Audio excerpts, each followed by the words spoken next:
Сегодня наш обзор посвящается достаточно уникальному автомобилю, вездеходу. Уникальность его заключается и в системе торможения, и в системе складывания рам. Вдобавок он еще на подвеске. Достаточно компактный, достаточно легкий, интересный вездеход. То есть, чем его плюсы? Во-первых, изначально эта машина проектировалась для двоих, для комфортного передвижения, ночевки. В основном направлена на охотников и рыбаков. Вот. Внутри передней секции у нас получается место водителя, место пассажира. То есть водитель и пассажир сидят рядышком. То есть там ни спереди, ни сзади, как допустим в леснике. Сидят рядышком, спокойно общаются. Места здесь достаточно много. Имеются спальные места. Сделаны вот такие вот спальники. То есть спокойненько два человека с комфортом здесь может переночевать. Имеется достаточно интересная печка. Печка сделана не по принципу, как вот на обычных автомобилях. Печка является и уже радиатором охлаждения. Забор воздуха идет, получается, снизу, и выход идет в ноги. То есть воздух поднимается снизу вверх. Система примерно как бортоповорот на всем известном шерпе. То есть плюсы вот этой печки. Во-первых, печка тут действительно печка. Она жарит как следует. Во-вторых, мы можем ехать на небольшой скорости с открытым стеклом и не замерзает. То есть здесь создается некая воздушная заслонка, такая перегородка. Теплый воздух снизу вверх поднимается, и тем самым у нас встречного холодного потока воздуха здесь, ну, на небольшой скорости, соответственно, не появляется. Интересная система управления вездеходом. То есть идет классический руль, он гидрообъемный, тракторные агрегаты рулевого управления здесь используются. Интересная система торможения, то есть здесь нету классической педали тормоза, как мы привыкли в обычных автомобилях. То есть здесь у нас два рычага, соответственно, левый, правый. Левый — это тормозит левая сторона, правый тормозит правая сторона. Как бы казалось, зачем такое делать, когда можно сделать классическую педаль. Два плюса, самых основных. Первое. Этот вездеход может поворачивать не только за счет складывания рам, но и за счет бортового торможения. Это вот здорово помогает где-то развернуться в таких местах. Трудных бывает, не всегда хватает радиуса поворота. Можно применить систему бортового торможения. То есть создалась ситуация, к примеру, мы не можем там вписаться, допустим, на выходе поднимаемся в гору, у нас маленькая площадка, нам надо развернуть машину по 90 градусов. Это вот то же самое было, что мы на видео снимали на подъемах на вот эту дамбу. То есть делается легко. Мы заходим, складываем секцию, допустим, влево, оттягиваем на себя тормоз левого борта, нажимаем газ, и у нас машина за счет, грубо говоря, дифференциального поворота начинает еще больше помогать развернуть машину в левую сторону. То же самое и по правой. Также в правую сторону секцию сложили, натянули, рычаг газку дали, и он у нас за счет диф-поворота начинает заворачивать уже в правую. То есть интересно, это первый плюс. Второй плюс. Если вдруг по каким-то причинам, мало ли что, всякое в жизни нашей бывает, что-то случилось, система рулевого управления, допустим, в гору, шланг сорвало, там насос сдох, еще что-то, какие-то причины, мало ли, машина своей, как бы назвать-то, живучести она не теряет, она будет дальше ехать и дальше рулиться, только она уже рулиться будет не за счет классического руля, а именно за счет вот этого бортоповорота. Эта система действительно работает, мы это видео продемонстрируем. То есть принцип такой же, как на бортоповоротнике. Нажимаем левый рычаг, у нас машина начинает потихоньку смещаться влево. Правый вправо. Чем сильнее нажимаем, тем больше. Это что-то такое-то гибрид бортоповоротника и переломки. Ну, дальше еще хочу рассказать, отметить особое внимание. Все боковые створки, это все открывается. То есть стекла боковые открываются вовнутрь, не внешне, то чтобы их не снести.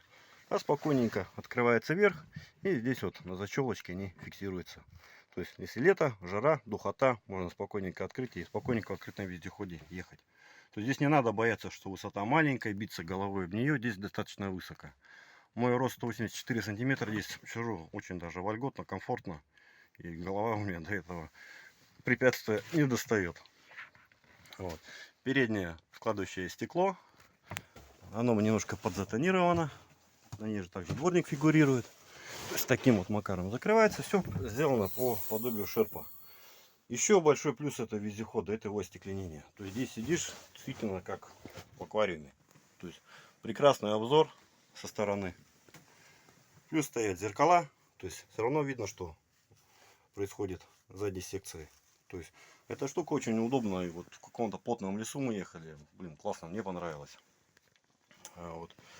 Ну, электрика у нас собрана на вазовских приборах. Если вдруг что-то с ними случилось, пошли в магазин, купили, это не проблема. Продаются везде, где только можно. А печка имеет, естественно, управление, то есть повышается обороты, понижается обороты, соответственно, горячий, холодный. Вот. На лето, если надо печку отрубить, чтобы все равно даже без включенного вентилятора на скорости, чтобы задува не было, теплого воздуха в салон. На моторе есть специальная фишечка, то есть она перетыкается, и он начинает уже один из вентиляторов работать не на вытяжку, а наоборот на втяжку. То есть он наоборот начинает забирать воздух с кабины. Вот. То есть здесь достаточно большое окошко, хорошо видно задней секции, что с ней происходит. Также в машине тут рундучки есть, они находятся за вот этими матами спрятаны. Такая вот интересная добротная обшивочка, то есть комфортно в нем находиться.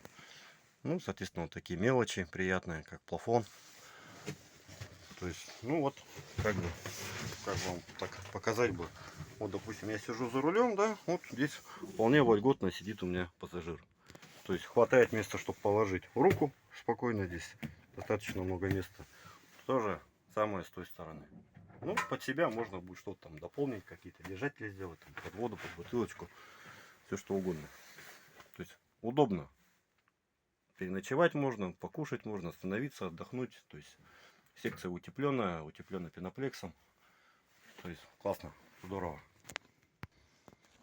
Задняя секция, она идет как грузовая. Секция достаточно большая, площадь здесь достаточно серьезная, учитывая его габариты. То есть, ну, здесь много можно что спокойно положить, лося спокойно загрузить. То есть здесь достаточно удобно сделан доступ сюда, то есть такая вот откидная створка. То есть не дает ей сложиться дальше на цепях. То есть удобно, я могу по ней спокойненько ходить. Она мой вес прекрасно держит, не прослабляется, ничего. То есть удобно затаскивать сюда. То есть сзади имеется еще оптика дополнительная стоит, чтобы ночью видно было. Ну, фонарь заднего хода, соответственно. На боках, оп, катафотики стоят. Вот, дальше. Шина у нас кразовская шина, ободранная лесенкой. То есть это наиболее лучший зацеп, в отличие от елки. Елка больше себя, как бы сказать, выкидывает. Елка изначально протектор, который делал именно для тракторов, чтобы они могли докапываться до твердого. А поперечка, она, во-первых, цепляется и, ну, не так копает. В воде она лучше себя ведет. Ну, конечно же, там, если брать что-то мягкое, снег, болото, тут уже такие показатели не будет, как на триколе. Это уже другая шина, это уже другие характеристики. Ладно, вернемся по конструкции самой машины. Машина собрана по трансмиссии, получается, два задних моста от Toyota Surf. Мостики достаточно серьезные, они на порядок крепче вазовских. То есть тут и диаметр главной пары достаточно большой, зуб крепкий. Здесь пара 4.1 стоит, модуль зуба на главной паре такой крепкий. Вот. Плюс полуоси у него достаточно толстый, там диаметр полуоси, если мне память не изменяет, где-то 34 миллиметра. А изюминка вездехода, он идет на подвеске. То есть он идет на рессорах. Рессоры у нас от Патриота. Насколько я припоминаю, стоят усиленные амортизаторы. То есть он под нагрузкой он не прыгает, не скочит. То есть идет он так достаточно уверенно. Машина сделана достаточно просто, достаточно надежная. Сейчас перейду на узел перелома. Он достаточно интересно сделан. Узел перелома здесь работает в одной плоскости. То есть только идет на поворот. Складывание по, ну как сказать, по линии горизонта у него нету, так как он на подвеске, оно в принципе здесь ни к чему. То есть узел перелома сделанный толстый листовой металл 12 миллиметров, то есть две пластины, достаточно серьезно все сварено, все крепко сделано. Стоят ШС, по-моему, 20-е. Вот. Далее у нас по системе рулевого управления гидроцилиндр, он стоит тракторный, то есть запас прочности. Тут, я думаю, сами понимаете. Вот. Машина идет без раздатки. Наши условия, раздатка здесь ни к чему. Видео я заснял, там наглядно показывает, что хватает мощности мотора, возможности коробки спокойно эту машину тянуть. Он заходит в подъемы, которые он снимал на второй передаче, и уверенно заходит наверх. Это огромный плюс. Плюс здесь доработанные карданы. Карданы тоже УАЗовские, они стоят. Пружина, чтобы, не дай бог, там не выдернуть флянисы из коробки. То есть все продумано. Здесь такая же схема. Также сурфовский мост. Также пакет рессор. Также усиленные амортизаторы. Вот. Ну, обшит алюминием листовым. Здесь всего D16T. Бак стоит газелевский. Но бак идет со свесом вниз для смещения центра тяжести, более низкий. То есть бак, по-моему, литров на 75. Это так. Вот. Расширители арок, соответственно, на пластиковые. Вот. Вот такая вот интересная схема. То есть мотор здесь стоит достаточно низко. Но не стоит думать того, что раз стоит низко, зачем его где-то обязательно должны на каком-нибудь пне повешать. Нет, он закрывается мостом. И в принципе, если ездить с головой, а не на обум, то тут ничего с ним не сделается. Плюс еще один такого подвешения мотора. Это охлаждение. То есть он не находится в лодке, он не закрытый, не спокойно охлаждается. Плюс стоит достаточно большой вентилятор с двумя радиаторами.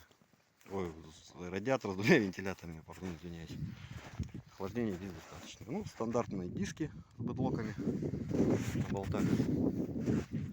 Так, ну и самое важное, его размеры. То есть получается ширина, обратите внимание, при вот таком передней секции, как сидят водители, всего 2,25. Длина от бампера до бампера 3,75. То есть машина компактная. К примеру, подобные размеры имеет тоже Сокол Про, допустим, квадроцикл. Но чуть, может быть, покороче. Ширину они больше. То есть машина, несмотря на вот этот большой жилой модуль, на большой грузовой модуль, она достаточно компактная. Вот, коробка КПП здесь стоит с понижением. То есть что-то понижение. Это не то, что там тюнинг какой-то коробки. А главная передача здесь идет в районе 4,4 и работает в паре с полторашечным мотором. То есть получаем следующий винегрет. У нас мощный мотор, хорошая коробка с понижением, крепкие мосты с достаточно крупным модулем.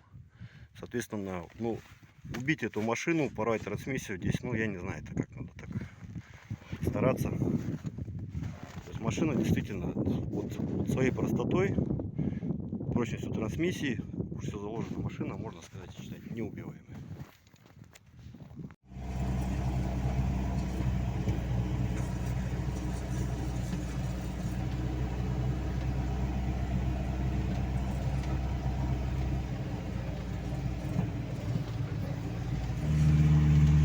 Идем по полю, вторая передача.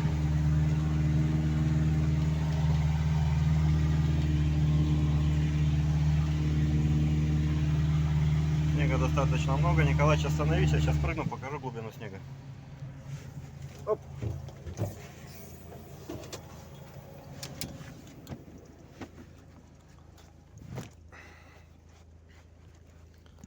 То есть снега сейчас получается примерно по коленку. То есть не шибко много, но снег уже под весну, он достаточно тяжелый. Идем в подъем, подъем достаточно крутой. Сейчас.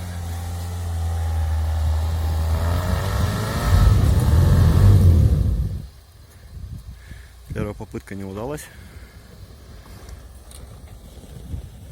Чтобы понять, насколько здесь перепад, тут достаточно по елочке определить.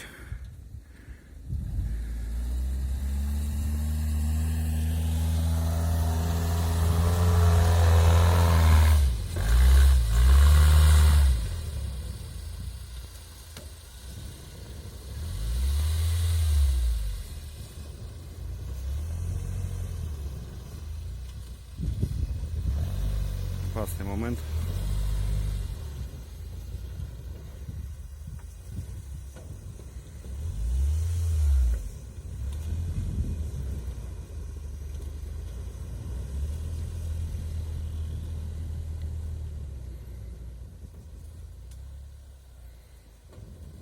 Пятачок для разворота очень маленький. За счет переломной схемы он, в принципе, здесь разворачивается.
Вообще легко, не напрягаясь.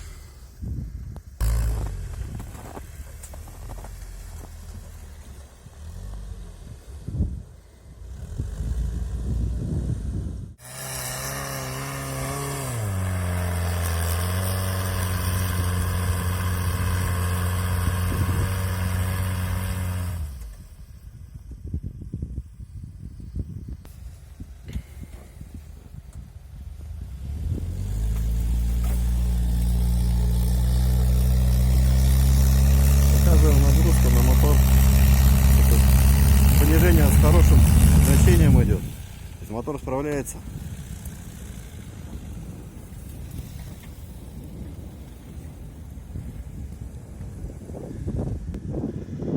Достаточно глубокий снег, хороший перемет. Сейчас он идет фактически по глиссеру. Ну, чтобы вы примерно представляли, вот.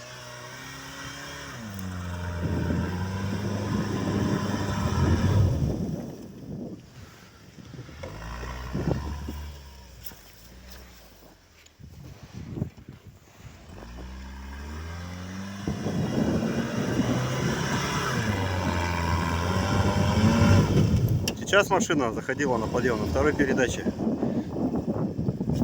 И второй передаче он спокойно этот подъем вытягивает.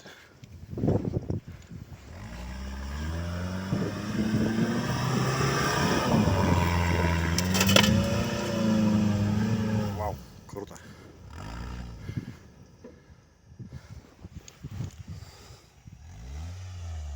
Это глубина моего следа. Ой.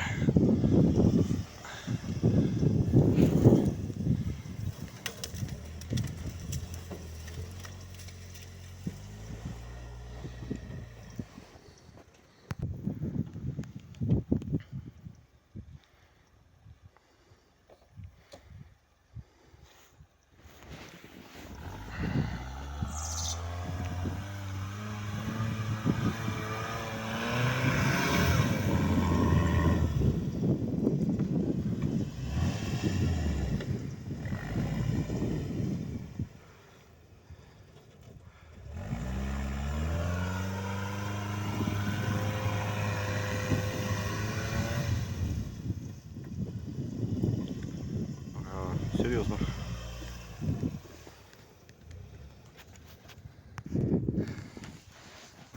Тут склон, его со снегом сносит в этом месте. А снега здесь до хера.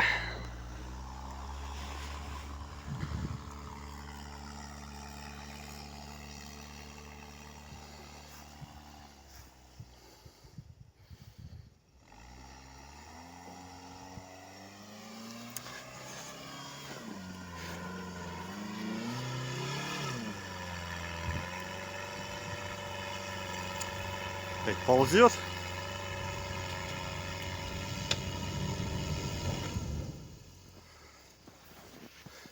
Вот это уже вопрос прочности трансмиссии. То есть на слабых мостах он здесь бы уже порвал бы их.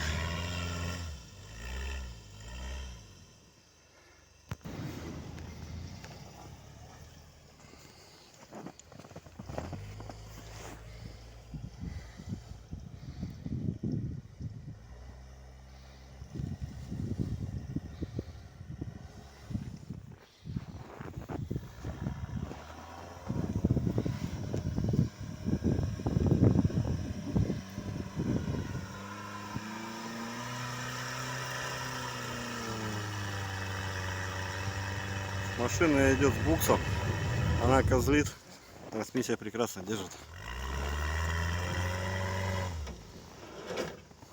Супер.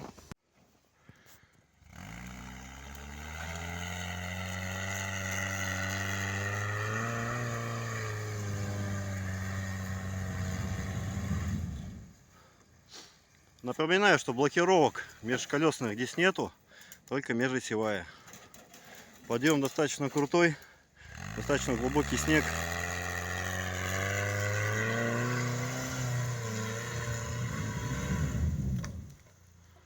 Ой-ой-ой, страшно-то как.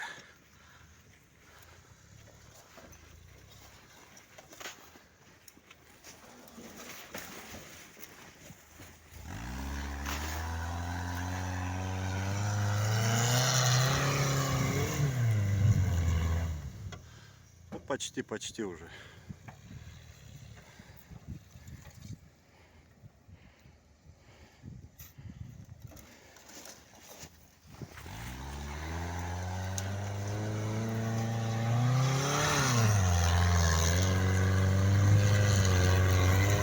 Выскочили. Победа. Возможности этой техники просто поражают. Да. Пройди последний.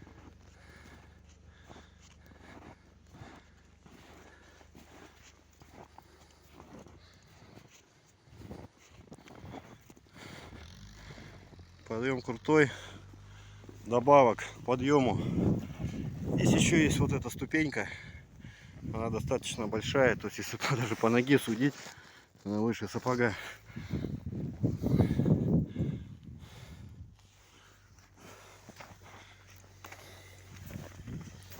Второй момент немаловажный. Глубина продавливания снега. То есть он не доходит до земли. Он выходит именно за счет снега. То есть тут до снега еще сантиметров 20-30. Поехали.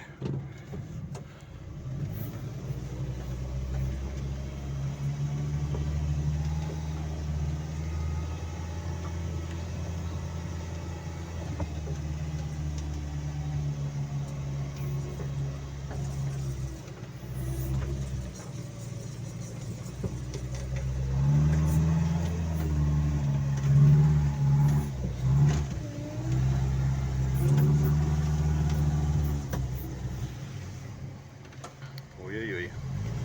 Перепад тут серьезный. Знаешь? Снимаю. Ой, страшно-то как.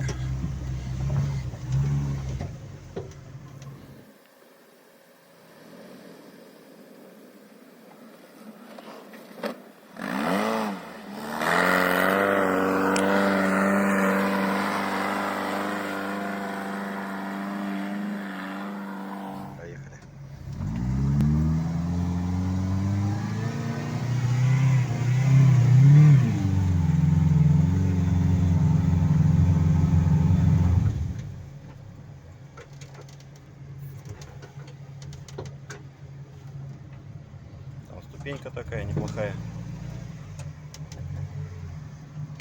Сантиметров, наверное, 80.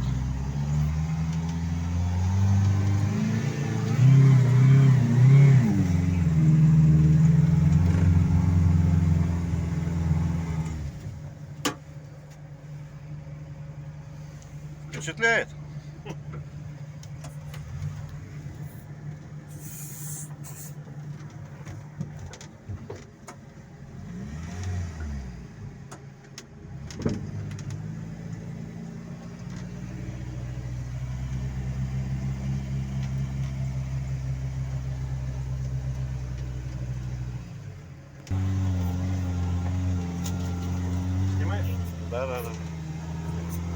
Николаевич, нафиг. Страшно.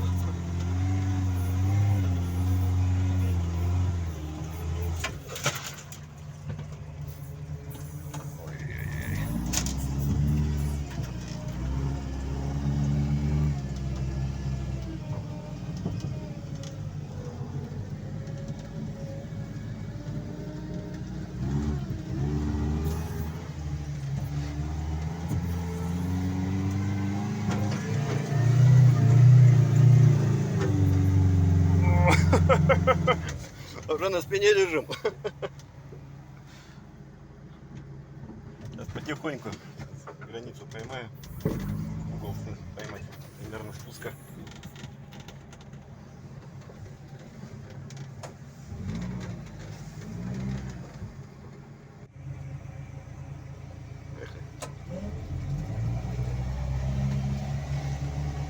Ну вот сейчас мы покажем особенность бортоповорота. Вот мы поднимаемся по 90 градусов на небольшой бугор.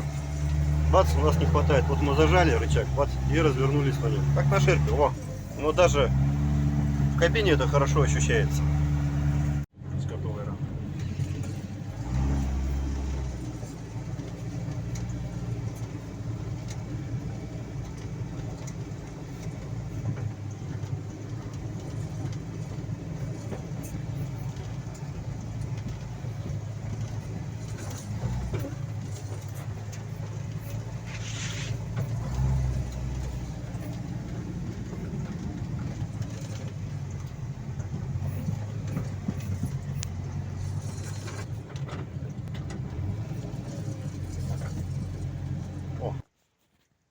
Вот достаточно узкое место, оно идет в повороте, ну, как бы видео плохо отснимает. Ну, сейчас посмотрим.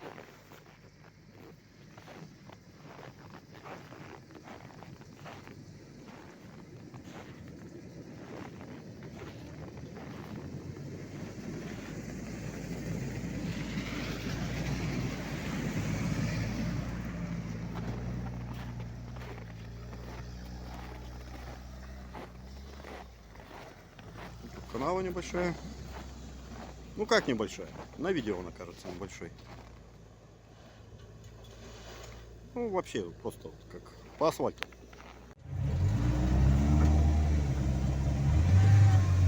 Сейчас продемонстрируем еще раз бортоповорот уже с полным. А, я зажимаю.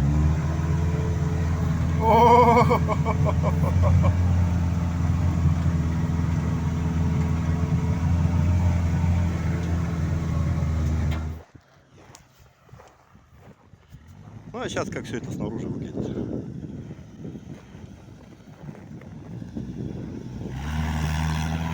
То есть четко видим.